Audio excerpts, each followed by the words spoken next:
Minash-shaytanir rajim. Bismillahir-rahmanir-rahim. Assalamu alaikum wa rahmatullahi wa barakatuh.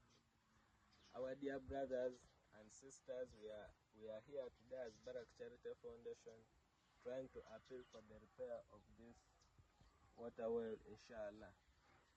This water well has been serving this community for more than 15 years, and it is now spoiled. It has been spoiled for more than 6 months now.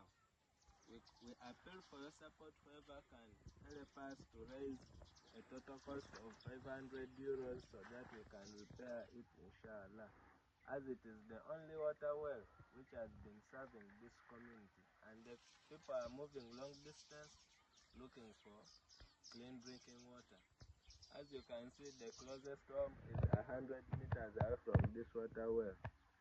As our Prophet Muhammad sallallahu alaihi wasallam once said, whoever provides drinking water to a thirsty person, Allah shall make him drink in the rivers of Jannah. We continue to appeal for your kindness and your generosity towards this community. Assalamu alaikum wa rahmatullahi wa barakatuh.